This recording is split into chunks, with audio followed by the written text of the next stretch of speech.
Yep, I'm ready.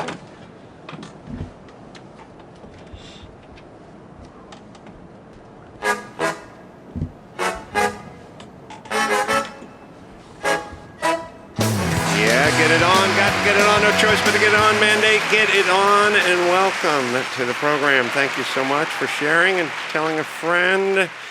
And spread the good news. Good day, Gina Grant. Good day to you. And Bo Bryan. Oh, my God, it's exciting. That was requested in person, speaking of Vegas, by Carolla. A story about her in Southwest coming up. Russell Howard in studio. Russell, Hey, comedian from the UK. Hey, how you doing? Good to see you. Russell, I was watching some of his stuff online today. Very funny.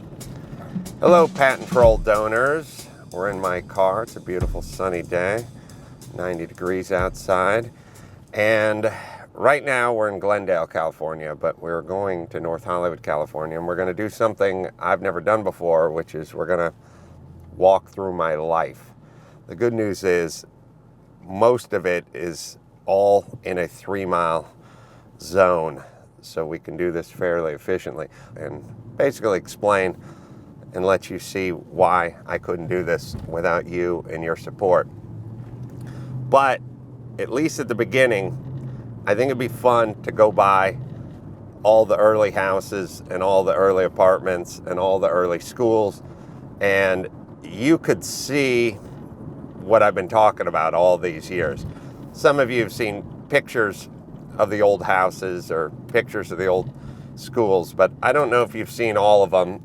All right, sounds good. And then whatever found humor along the way. I can show you the Taco Bell from not Taco Bell material, and many other places where many other events took place. I'll show you the hose bib that Ray put the hose up his butt and drove through the McDonald's drive-thru. Jack in the Box, yeah. We got to drive by that Jack in the Box, still there. Oh, we got a ton to cover. All right, so come along for the journey, won't you? Here's a Taco Bell up here.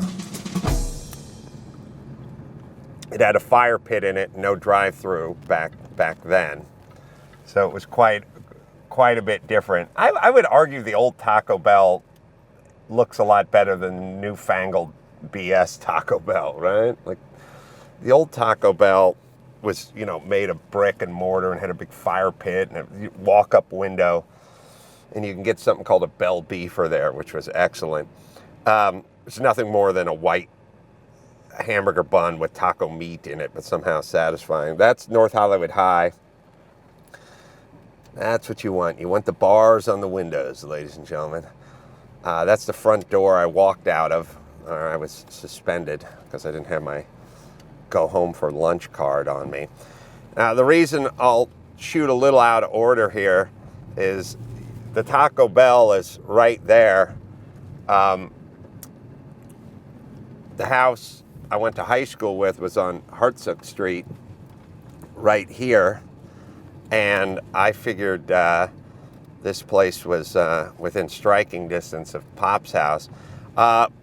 Little piece of trivia, Eric Stone Street from Modern Family, I think was renting this house or even this house across the way the whole time we were filming at this house, which looks very nice now, but it didn't look so nice when I lived there. This is the house. That front bedroom is my dad's bedroom. That living room is where my dad would sit and read his books every night when I played high school football over here. And the garage back there is where I lived. The reason I hate my dad is because he sat in that front room while I played football right there.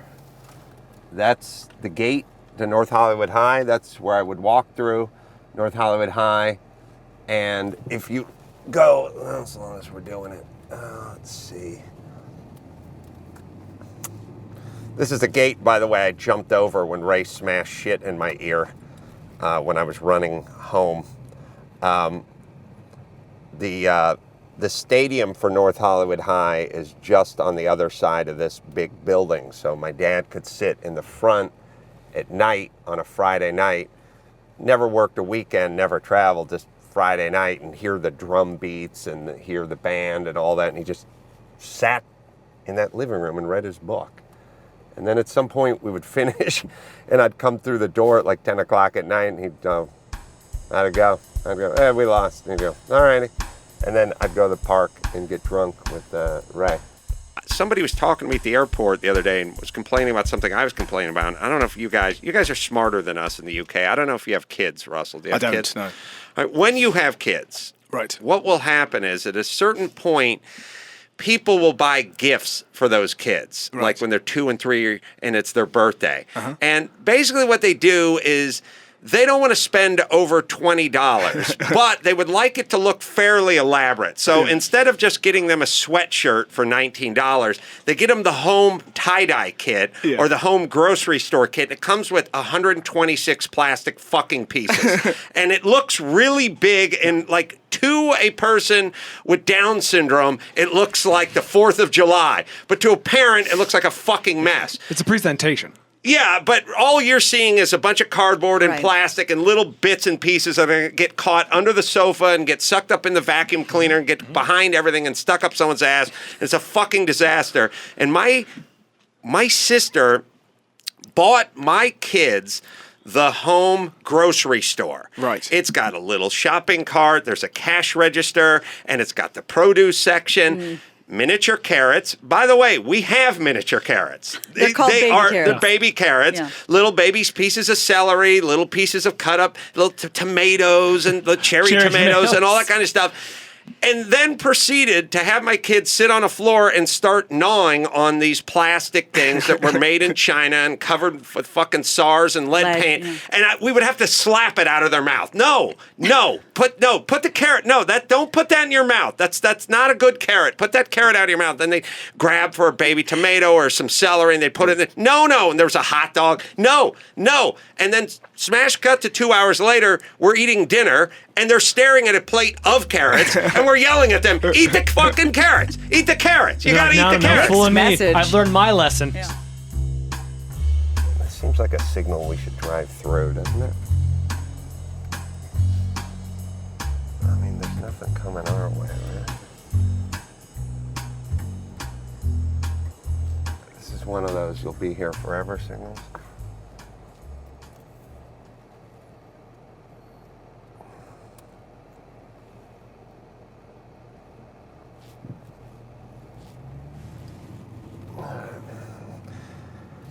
All right, Ray and his parents' apartment. Oh, where was that? Sorry. Yeah, this is Ray's parents' apartment over there. All these places look a little different. They look like they've tried to do something to them, but that was Ray's first place. Oh, I can show you the house Molly Ringwald grew up in too. There's a lot. It's a long tour here. Got a lot to cover. All right, so we're going down Hartsook Street. By the way, the reason I installed the closet in the wrong house is because of the Hartsook. Well, I'll show you in a second. So this is a street I used to run down quite often when I was in love with Beth Ringwald, who was down at the end of the street. We'll get to that in a second. This is Dad's house is on the other side of this corner. Now keep in mind, everyone who's sitting around going, it's not so bad. These houses used to cost $50,000, and then at some point they cost $750,000. And when those people paid $750,000 for their house, they all fixed them up. They all cleaned up the yards. They all added a second story. They all this, that, and the other. So they're all sort of falsely inflated right now in the nice department because people that spend almost $1 million on a house now have money to put into the house. Same with this. This is Colfax Elementary. This was my elementary school. And again, when we go around to the other side, don't let all the green space fool you. God, that's such a 50s school, isn't it? It's the auditorium where I was like singing Grand Old Flag and stuff like that. See if I can show you the set of stairs I ate crap on. When I graduated in the 6th grade from this school, I was hell-bent. The first thing I needed to do, now I was a man, I was finally going to jump these stairs on my dirt bike because they'd been taunting me for years. They're the stairs that are at the end of this hall. Now, that guy wasn't sitting there talking on the phone at the time, and that railing wasn't in the middle. I was going to get a run at those stairs and jump them. I ate crap and crashed into the wall, probably right where the guy's sitting. But I remember staring at those stairs for many years, wanting to jump it on my dirt bike, and it haunted me. I don't know why stuff like that haunted me. My son does not suffer from that same affliction. I stared at those stairs for years, going, one day I got to jump these things. And I also stared at a loading dock that was behind a Gelson's that I had to jump on my bicycle as well. But I graduated the 6th grade, got on my bike, drove over here, and slayed my dragon. But all I did was end up eating shit. Although jumping, as an atheist, probably jumping the church stairs was ill-fated from the beginning.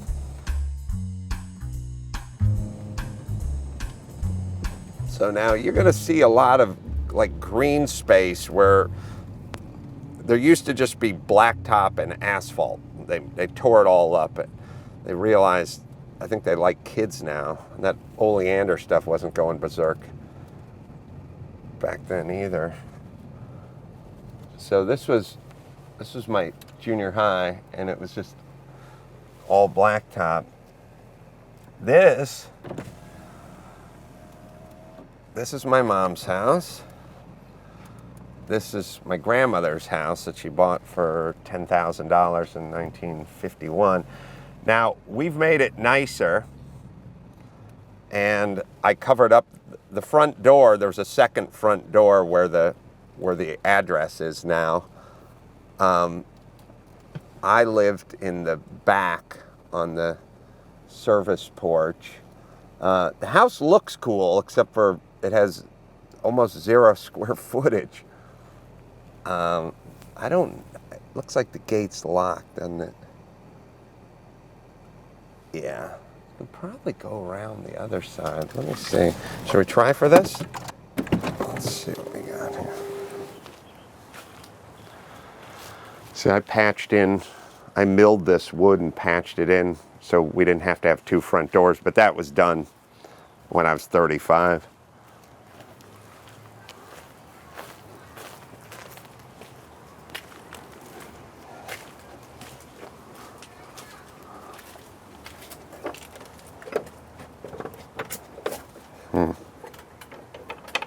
God, I wish I had a couple of simple hand tools. Well, it needs a flathead screwdriver. Where is one? If I had I think if I had a dime, I could work this one out. Let's see.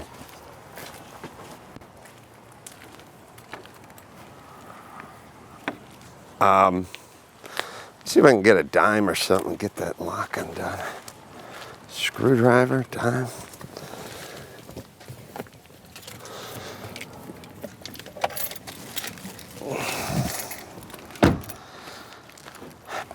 Let's see what we got here.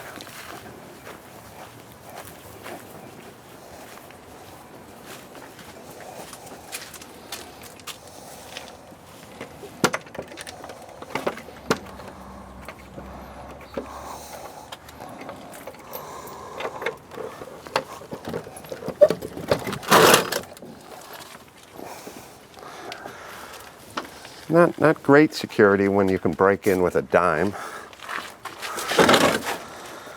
All right, now see, the house used to have all these bad green tiles around it and stuff. It's been fixed up over the years. Now this is my room. This is the service porch. This is no air conditioner. This is the entirety of my room. 2x4 roofed rafters, flat roof. None of this deck was here back then. So this is the entirety of my room. It's from where it meets there to the end. So it had the washing machine, the dryer, and that's the back door that the meter checker would knock on to come check the meter. Here's the backyard. Little slice of heaven. That was my mom's room. That was my stepdad's room, and my sister's room was in this corner somehow, mashed in here. I think we put some siding over the windows. But you can tell that my room was a service porch that was just kind of added on. And those were our neighbors, the Graviches, over there. And that's where I used to babysit when I was a kid. All right, is everyone depressed? Okay. Everyone see what white privilege will buy you?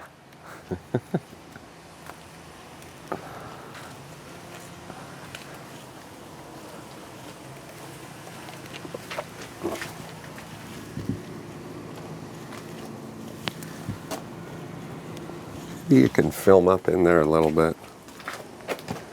Probably have to get right up on there.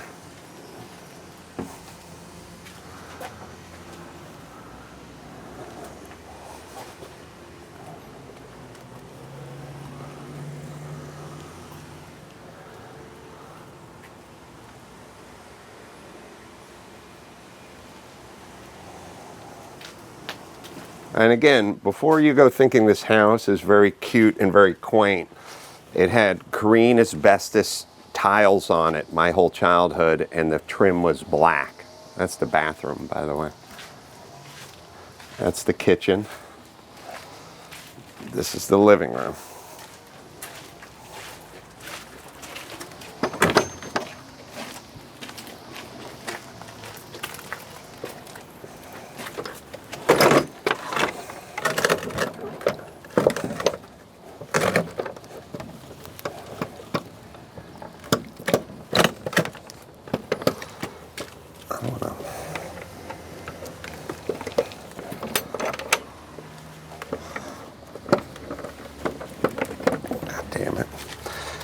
Freak my mom out. I don't think that somebody broke in.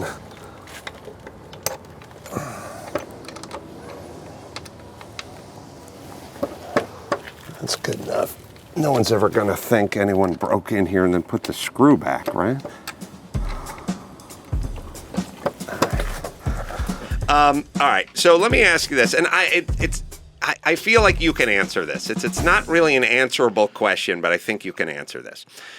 We here in America are fairly superficial. Right. And if we hear somebody comes from the middle of the country with a sort of southern drawl or whatever, we just think they're stupid.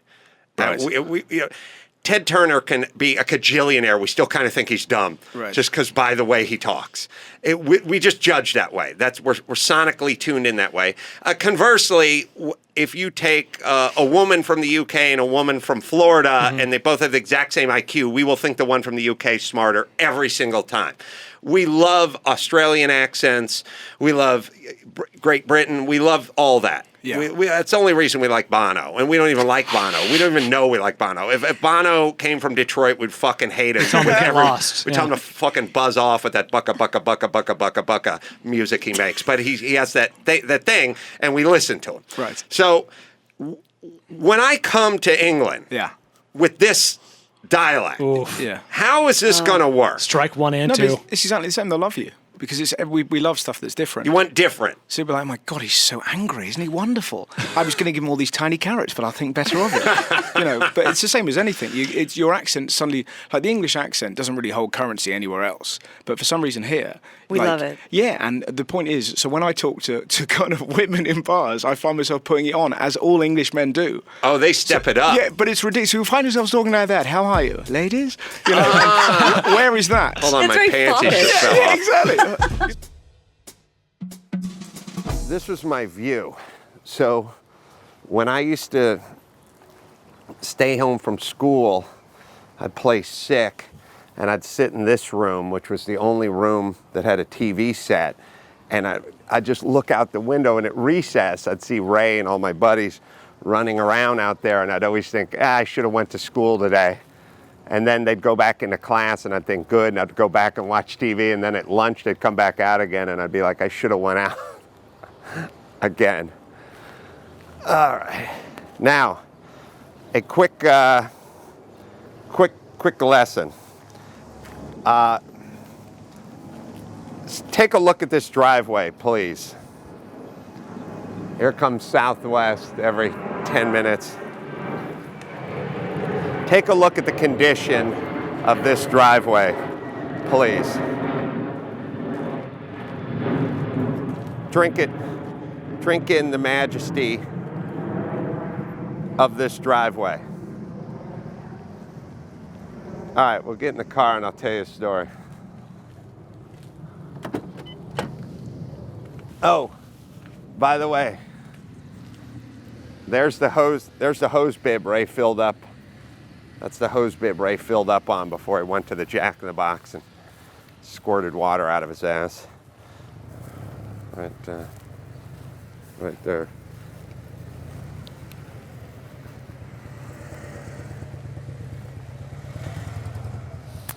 All right. How you doing? Yeah.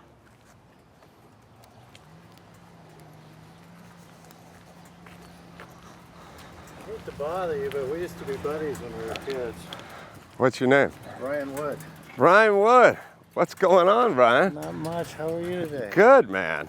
We're just selling the house and filming it before the house got sold off. Yeah, you lived up here and Yeah, just to the left. Yeah. Where are you living now? I'm in Bakersfield. I just retired and moved there to kind of settle in. What are you doing out here? I just went on a ride. I haven't been here in 30 years. Wow. Yeah. And so Brian, I think you're one grade ahead of me. I was, yeah. Your dad worked for what, Lockheed? Yep. Drove a Scout. He did. That was it. He had a yellow one and he had a green one. And Dad was old school, liked his Coors, had a couple guns. And I remember you went here, you went to Walter Reed, but then you I went there for 1 year. Oh, you went to North Hollywood for 1 year? Yeah. And then it was off to? We moved up to Fraser Park. Up to Fraser Park. And what do you do now? I'm retired. Well, why are you retired? How come I can't retire? You just got to pull the trigger. It's really that What did easy. you do? I did avionics for United Airlines. And do you remember anything about this house? I do. I remember stuff that if he's filming it, you want me to say. Go ahead. Well, I remember barbecuing one night, and as soon as we got done eating, you went out and peed on the grill. Said you did it every time. I didn't remember that. That's a good one. Anyway, I remember learning to ride a unicycle right here in this driveway. Ah, yeah, I taught you. Did you get a unicycle? Yeah, I did. Yeah. We rode them around Sepulveda Basin and Yeah. to the park to play tennis. Yeah, we rode unicycles everywhere. My dad had a nice garage. Brian was real good at basketball. Probably still is. I don't know. It's been a long time. Boy, we spent a lot of time right in there. Yeah, yeah. I talked to somebody about you not too long ago, but I can't remember who the hell it was. Yeah, the house was green. Didn't have as much curb appeal back then. And you remember it had a second door. Yeah, it was in this side. In fact, Yeah. I remember the first day I met you, truthfully, because we had recently moved here, and I was asking around, are there any kids around here? And somebody said, yeah, there's one there.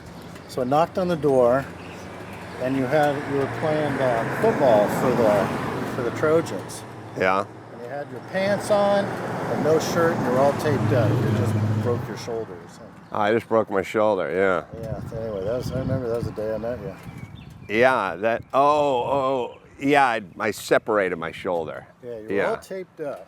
Well, because they didn't want it to move because it was still out of socket back then. Unfortunately, I had to spend a couple days on the sofa before I went to the hospital and got it set. Yeah. Well, this is a fun coincidence. Yeah, I was just riding around trying to piece your former piece my life together. Yeah. That's all I was doing, is just riding around trying to piece it together too. My regimen for when it came to either my birthday or Christmas was always exactly the same. My parents were lame. They were checked out. They didn't give a shit. I have a mechanical gene, and it's hard to explain the mechanical gene, but the mechanical gene loves anything with gears and anything but it also very clearly recognizes the junk, right, and is annoyed by the junk. So when I come up on a 1985 Mustang GT and I see a vent that's in front of the rear tire that's in the quarter panel that's supposed to be a duct to cool the braking system, and I see it's just a fake plastic vent and the air won't even pass through it, and now you fucked up the aerodynamics, I get angry.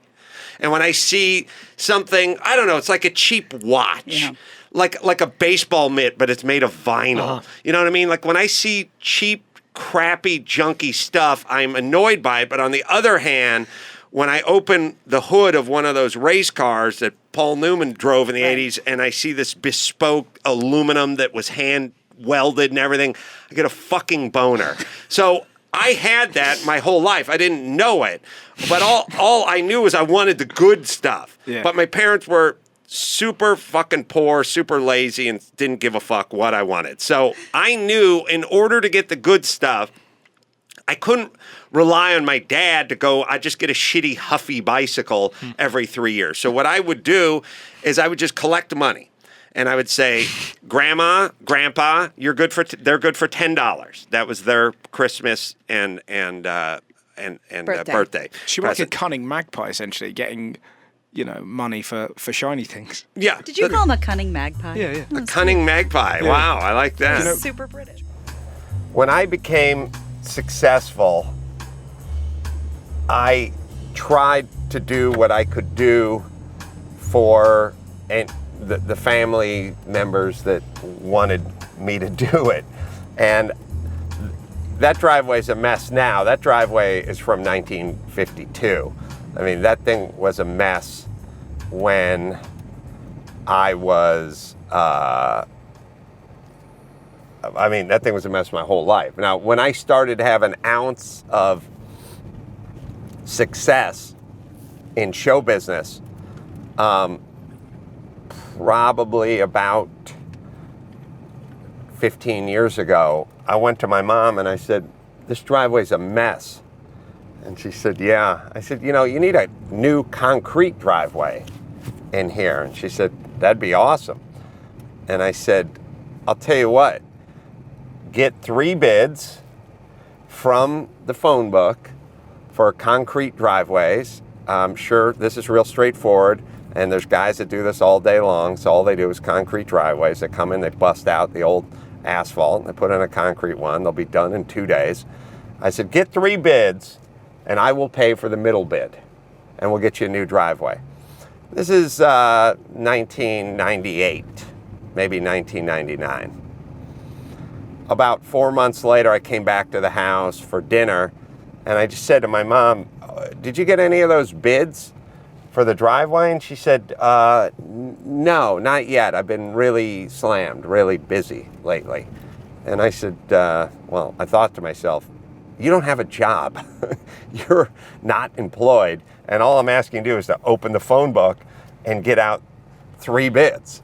And I probably came back about 2 months later and I said, by the way, about those bids, did you ever get the bids, the 3 bids for the driveway? I'm going to buy you a new driveway. And she was like, I've been really busy lately and I've been really slammed. And I said, Mom, you're at home all day long. Can you open the phone book and call? And she said, I don't like where this is going. I don't like this pressure you're putting on me. I said, I'm not. It's just, you want a new driveway, I'll get you a new driveway, but you're going to have to call and get 3 bids. I'm not going to get the bids. Get the bids, get the guys to come out, and I'll buy the middle one for you. And she's like, I feel like you're judging me. And I was like, good, I don't have to buy you a driveway.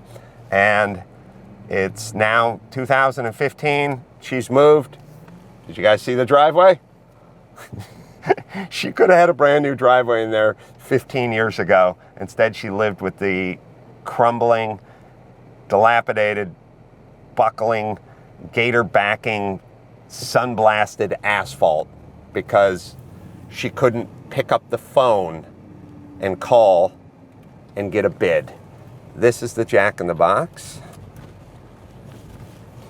And this is the Jack in the Box drive-through where Ray filled up with the hose bib and then shot water out of his ass into the drive-through window.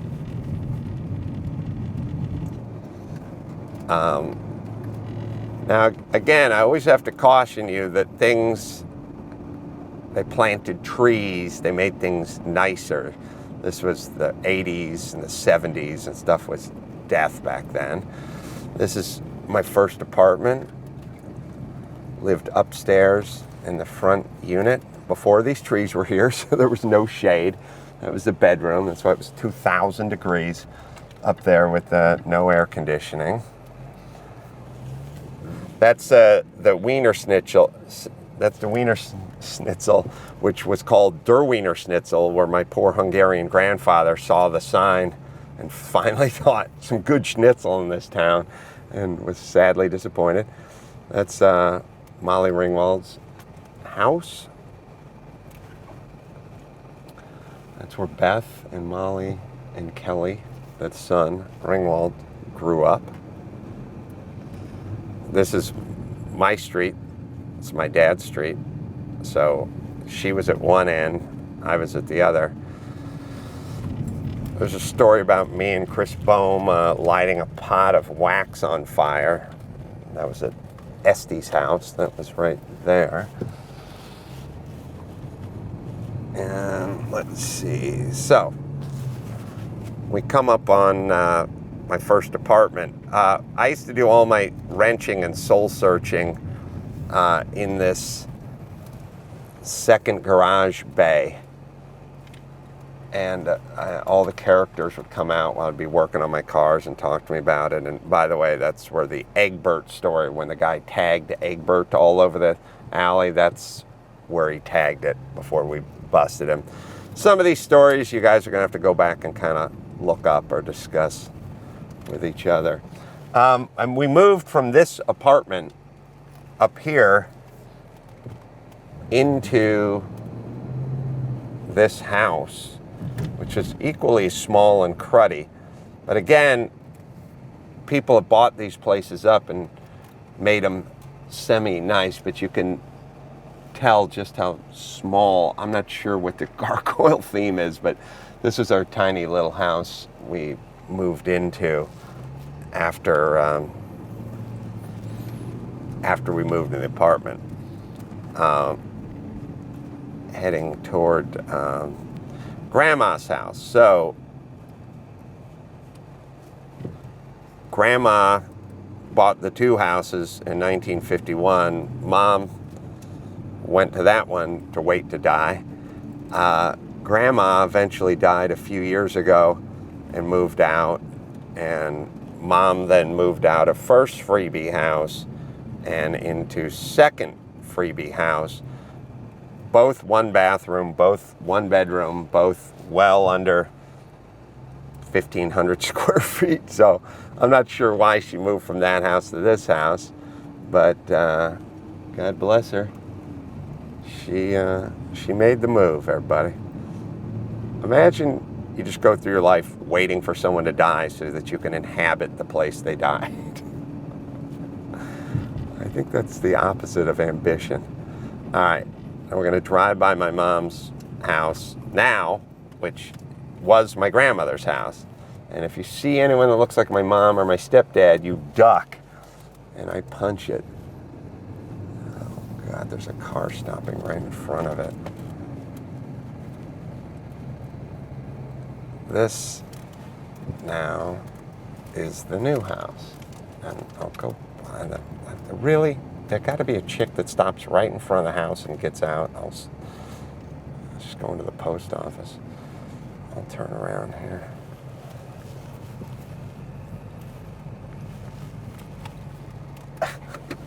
What is it? Or timing just always worked that way, where it's like you're sneaking up on a house, and as you're sneaking up, someone is parking in front of it and climbing out in the middle of the goddamn day.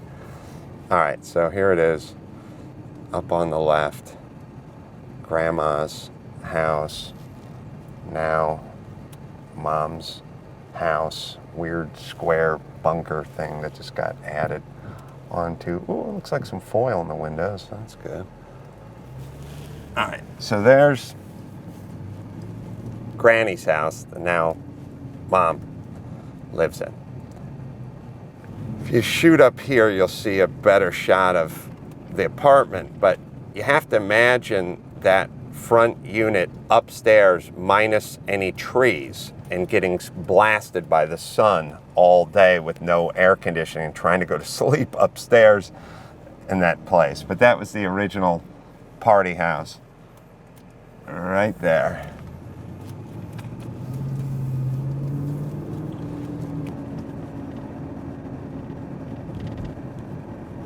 The first Vans store, by the way, the very first Vans tennis shoe store was right there, like right behind me, right next to the Jack in the Box. It was the very first store that they sold Vans tennis shoes in.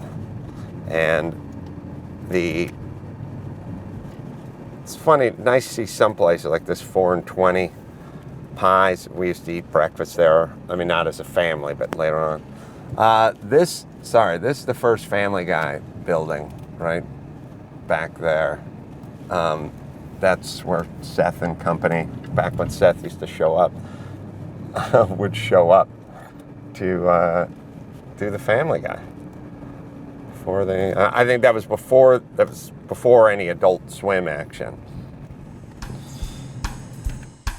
Let me give you an example, just because I don't think you're totally getting this. For you know what a white elephant is? Like everybody brings a present, whatever. Somebody in his family for Christmas, for the Carolla Christmas, brought a shrimp deveiner. Whoa, Jesus! And So no one it's had bad. we'd never even eaten shrimp. No one could afford shrimp. I hadn't heard of shrimp. We never participated in any shrimp of any way, shape, or Shrimp-related form. activities. And what did you, Adam? Turn it into some form of weapon? It was during a grab bag, and somebody bought it because it was $2, and they didn't give a fuck.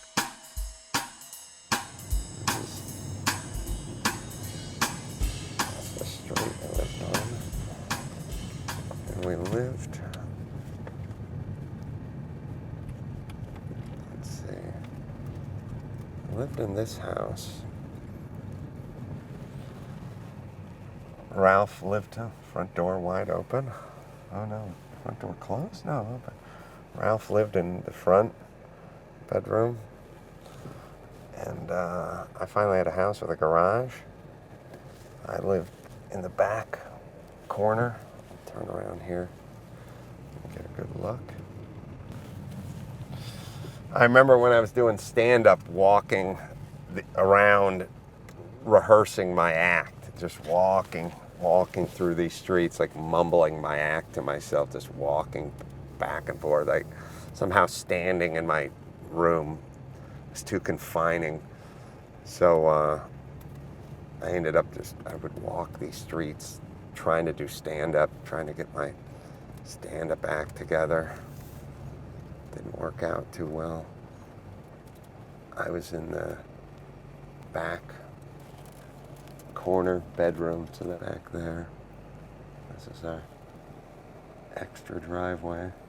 It was a fun house, a lot of good times. Neighbors didn't give us a hard time. We threw a lot of parties. Everything around here is sort of sunblasted and effed up a little bit.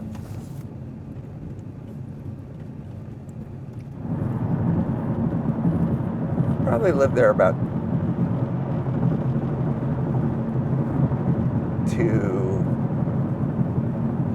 probably under 3 years, but maybe over 2 years, or like 2.5 years. It seemed like a weird little patch in time where it was like there was a lot going on. I'm building a gym, teaching boxing, met Jimmy, got on the K-Rock, but it was all in a very kind of condensed period of time. It was probably like 2 years. It's just 2 years when you're 28, it's a fucking long time, and when you get old, it's like fucking nothing, you know? So it's like kind of it's kind of how it felt in your mind more than what it actually was, you know? You'll find that you get older, you have kids, you do shit, and that shit just fucking flies by. It's like, I don't know when I stopped doing Loveline, but it's been 10 years. You know, it's like, what? 10 years since I stopped doing Loveline? You know, Man Show's 15 years old, you know? Like, it's fucking weird. Like, it just flies. You know, you have these little markers, and you just fucking blink your eyes, and, you know, or whatever. We're going into season 4 of Catch a Contractor, you know? I wrote 5 books, you know, like, what? It doesn't even make sense, you know? That's, by the way, why you should fucking get busy. Because it's like you fucking just blink your eyes and either you got 5 books or you have 0 books, you know what I mean? Like, go do something. Because it's going anyway. It's like life's like a train that's constantly leaving without you. May as well fucking jump on it. So, till next time, Adam Carolla, Russell Howard, Kenny Florian, Gina Gradenball, Brian saying, mahalo.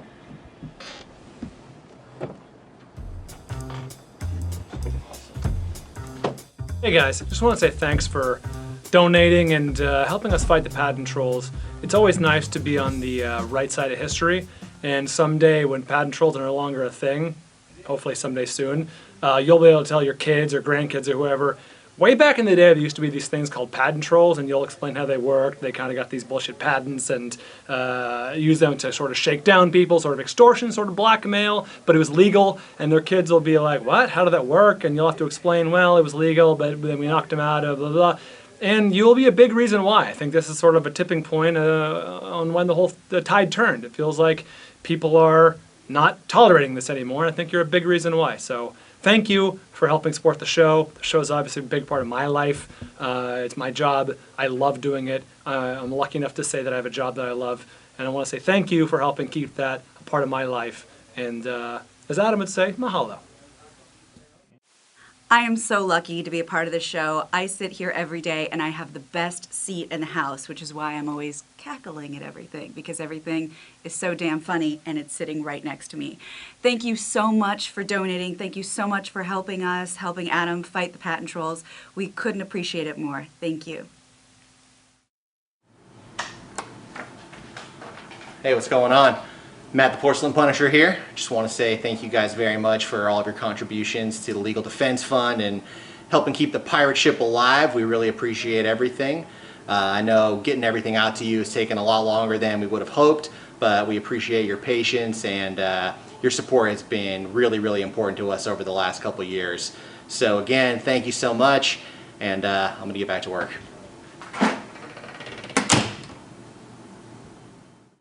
Hi everybody. I'm Mike Dawson. I'm the guy who said Adam Carolla more times than probably his entire family combined. Thank you, because I got a really cool job, make good money, and the reason why it's alive and we didn't get our asses sued off is because you guys. So thanks. Been with the show since '06, when it was a 4-hour long format morning radio show, up at 3:30 in the morning. Believe me, it sucked balls. We always knew that if we could get it to start in the afternoon, it'd be a really fun time. And thanks to podcasting, thanks to you guys, we still get to come here and laugh every single day. So thanks, seriously. I really appreciate it, and all of us do. You're badass. Don't you forget it. All right, well, there you go. A little walk, nay, drive down memory lane. And boy, there's a lot more we could have got to. Of course, you build up over the years, but I decided to keep it to a medium to small shitload of stuff so as not to bore you to death. The podcast that I do daily would not be possible if not for you guys. And your participation and your support is the only thing that keeps me going. So thank you for that, and thank you for donating. And I hope in some small way this is an interesting little window into what is the past and was the past and what is the present. And because of you, we have a future. Thank you.